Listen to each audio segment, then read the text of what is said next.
Hello everybody, Mobius1 here, bringing you a very interesting change of pace for Star Wars Galaxies.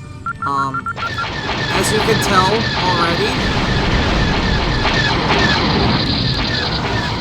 already, we're actually not playing Star Wars Galaxies. So why, you may ask, is this a Star Wars Galaxies episode? And why am I including it in my Star Wars Galaxies playlist? And the simple answer to that question is because we're going to be talking about Jump to Lightspeed. I had a request from one of my viewers to do an episode just kind of talking about a little bit about Jump to Lightspeed, and I decided the best way to do that would be to show you a game that Jump to Lightspeed was inspired by, or based on, or however you want to put it, which would be the X-Wing series, and this is actually X-Wing Alliance. Those of you that watch my other YouTube series probably have seen a couple of my TIE Fighter videos. It's another game in the same series, but much, much older than X-Wing Alliance. This X-Wing Alliance is actually the latest, most recent game in the series, even though it is still quite old itself. But, I mean, Jump to Lightspeed, those of you that have played Jump to Lightspeed in live, this probably looks very, very much, very similar to what you experienced back then, because this basically is what Jump to Lightspeed is, except it's kind of slower. Like, you see how I am using a flight stick, by the way, so this game, the older games in the X-Wing series don't really get along too well with using just mouse and keyboard, but surprisingly, Jump to Lightspeed did. So if you don't have a flight stick, or you're not comfortable using a flight stick, don't let that scare you, because Jump to Lightspeed has a really good virtual joystick via the mouse. And I'm just kind of toying with this TIE Fighter here, because if I kill him, it's going to respawn additional waves like this.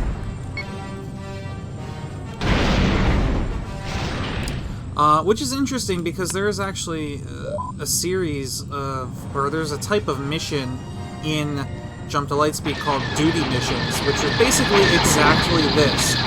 You just would fight wave after wave of enemy craft to try to gain experience. So this is very, very much what you can expect. We even have these asteroids here. Now, of course, in Jump to Lightspeed, certain asteroids you would be able to harvest or mine if you had, like, mining lasers. And the resources that were obtained from those asteroids would be used to craft, like, advanced starship components, among other things, I guess. So, I never actually got into the asteroid mining aspect of JTL, because I was always too busy blowing stuff up. But,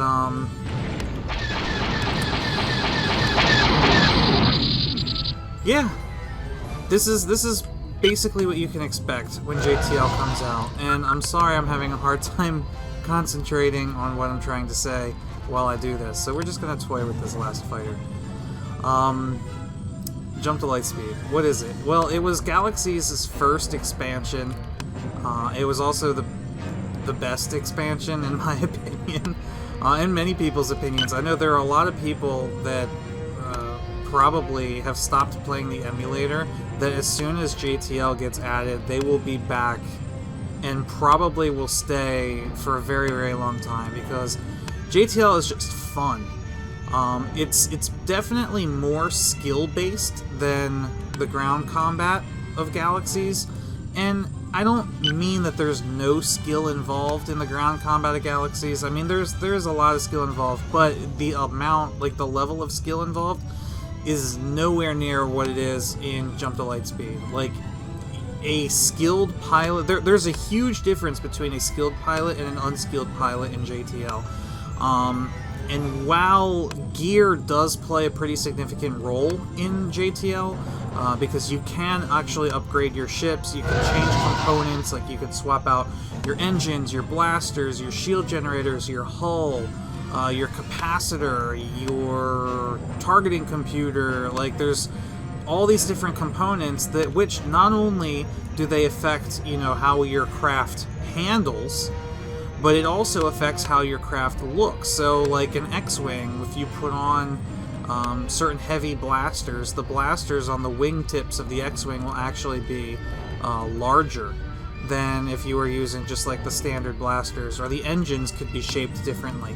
So it's cool that, you know, certain gear configurations actually have a cosmetic impact on your starship. Speaking of cosmetic changes, it was possible for Rebel and neutral pilots to paint their starfighters, where unfortunately Imperials don't get to do that. So I probably will be going a Rebel pilot once JTL is added, simply because I love the Rebel starfighters. I do. Well, I mean, not on Mobius. Mobius will stay neutral, but I'm gonna have an alt on. Of course, I'm gonna have an alt on both sides, so it doesn't really matter. Let's kill some more TIE fighters. So yeah, so when JTL is added, you're gonna have to choose one of 3 factions if you want to partake in this JTL at all. Like, if you are not into flying, it in no way harms the ground game. It only enhances it. So it's completely optional for those of you that aren't interested in it. But for those of you that are, like I said, you need to choose one of 3 factions, so either Rebel, Imperial, or Neutral. If you want to join either Rebel or Imperial, you have to be Rebel or Imperial on the ground.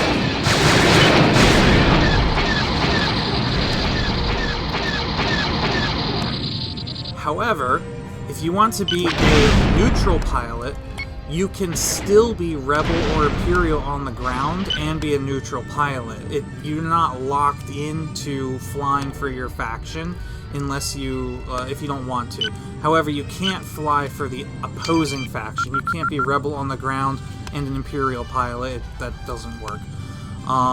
So I guess the first question most people would probably ask is like, well, why would I ever go neutral pilot? If you're neutral pilot, when you go into, like, if you're neutral on the ground and a neutral pilot, whenever there's like a large-scale PvP battle in space, because there is like a space sector called Deep Space, where it was like open PvP, and neutral pilots can actually have to choose a side when they go there. I guess more importantly to mention is that depending on what pilot profession you are, determines what ships you can pilot. So, like, only a Rebel pilot can pilot an X-Wing. Only an Imperial pilot can pilot a TIE fighter, and neutral pilots get their whole, like, selection of pirate and smuggler ships as well. Unfortunately, neutral pilots are the only ones that get certifications for the YT-1300, which is, of course, the Millennium Falcon style transport. So, if you're Rebel or Imperial, you will not be flying a Millennium Falcon. Only neutral.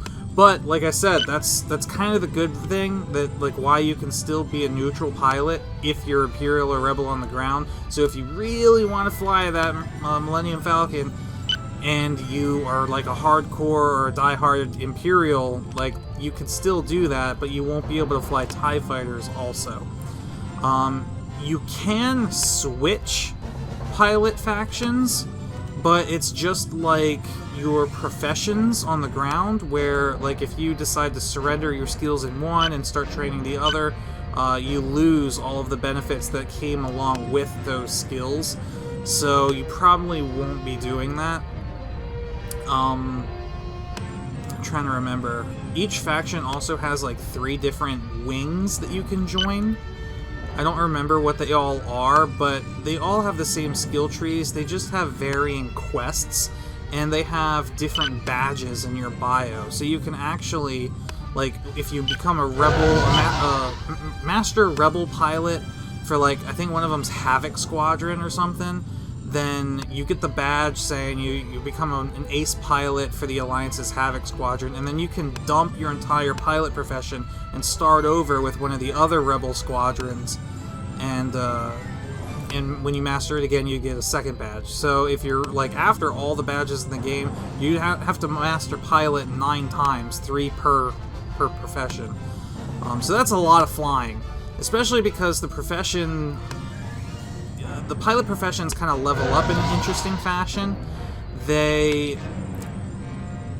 they're actually mission-based, so, like, sometimes, it's kind of weird, I'm trying to remember this, and it's been so long. There are some times where you'll talk to, like, your flight trainer, like, you have this guy who gives you missions, and, like, sometimes you'll get a mission, and you'll go do it, and when you come back, you gain a new skill, like, immediately. But other times, you'll get a mission, you'll go out and do it, and when you come back, he'll tell you that, like, your trainer will tell you that you need to get the rest of the experience in order for him to train you in the next skill. And when that happens, all they offer you are what are called duty missions, which is just you fly into space, you'll get a waypoint. It's kind of like destroy missions on the ground, mixed with what you're seeing me do here, which is you go to a waypoint, a bunch of enemies will show up, you'll kill the enemies, and after you kill the wave of enemies, another wave of enemies will appear, and you'll do that like so many times, and then you'll get a different waypoint, and you'll go to that waypoint, rinse and repeat, and it's just the same thing over and over again. And it's kind of boring, but it's less boring than grinding a ground profession, because at least you're flying, shooting, and blowing stuff up, like, it's just fun. So the craft that you can fly are determined by your skills in the profession. And you can actually go and look at that now. If you look at the profession calculator on the Galaxy's launcher, you can actually see the pilot professions on there already, and that'll show you at what level you get what ship. So, like, obviously the Imperials start out with the TIE Fighter, then I think they get the TIE Bomber, then the TIE Interceptor, and then TIE Advanced, or, like, there's a couple of different ones, like TIE Oppressor, TIE Avenger. The Rebels, they start with the Z-95 Headhunter, and then you have the Y-Wing, then you have the Y-Wing Long Probe, which is actually a two-seater. Then you get the X-Wing, then the A-Wing, then the B-Wing, and every pilot profession, every faction, does have a Millennium Falcon style ship that they get at the master level. So while you might not be flying the Millennium Falcon if you're a Rebel or Imperial pilot, you will get a ship that functions much the same way.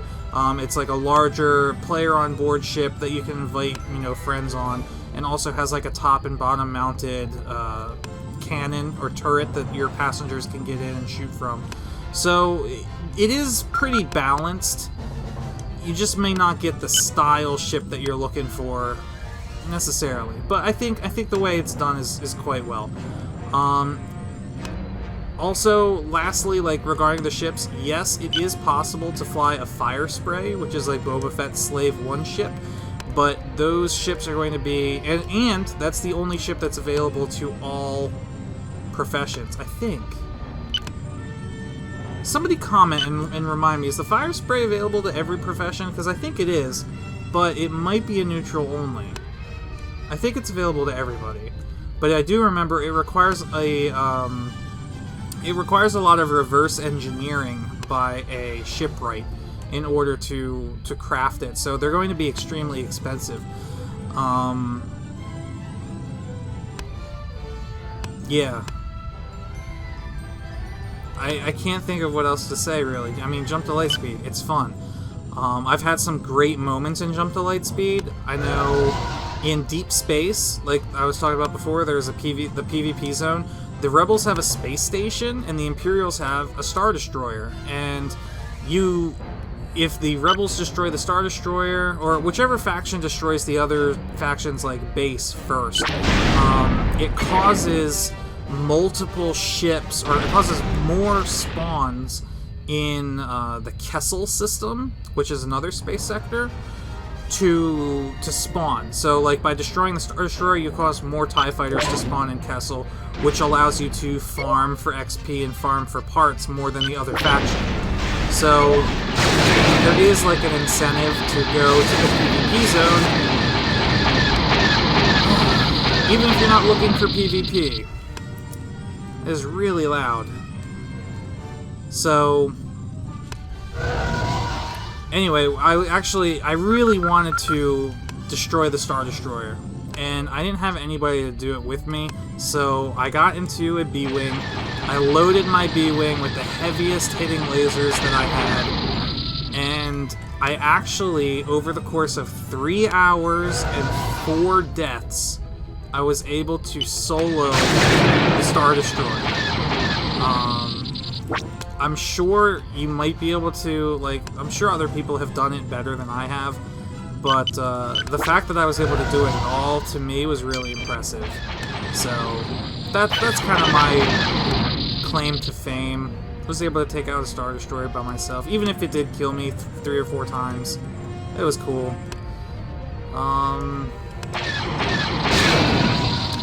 Yeah, I know, like, in order to become a master pilot, you need, one of the very last missions you have to do is you have to destroy a Corellian Corvette in the Kessel system, and I know that mission is a pain in the butt. It's going to require, it basically does require a group of pilots all working together to do, because the thing is just, Corellian Corvettes are built as anti-starfighter platforms, and the number of escorts it has is just ridiculous.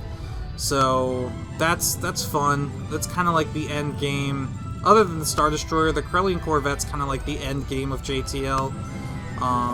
PvP is a blast as long as the server is stable. Like if it's laggy, PvP in JTL is just horrendously bad. Because you'll be shooting at a ship that's not actually there. You'll be taking shots from ships that aren't actually where they look like they are. It's just bad. It's really bad.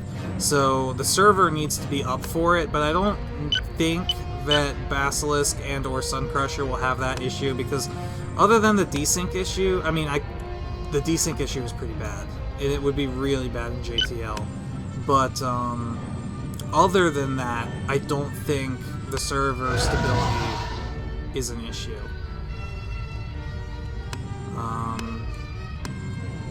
But yeah, I mean, it's really fun to fly around with the guildmates, you know, form up on each other's wings, and, you know, fly in formation and stuff, so I really look forward to that.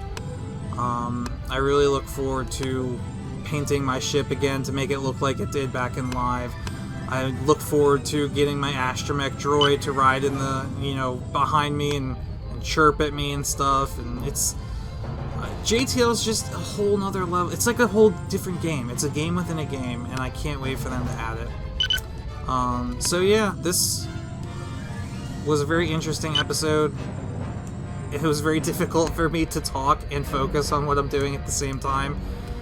So I hope you guys found this entertaining, educational. I'm not going to label this as an educational video. This is definitely a video for fun.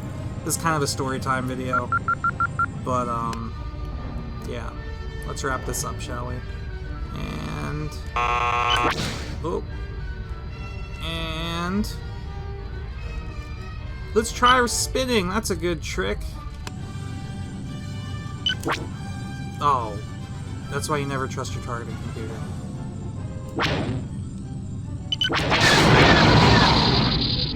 He shot me.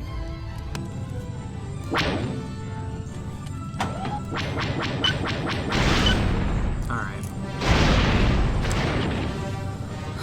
Anyway, this has been Mobius1, playing some X-Wing Alliance in preparation for Jump to Lightspeed, which we probably won't see for another 2 or 3 years. But it's still fun. Anyway. Thanks for watching, guys, and I'll see you next time.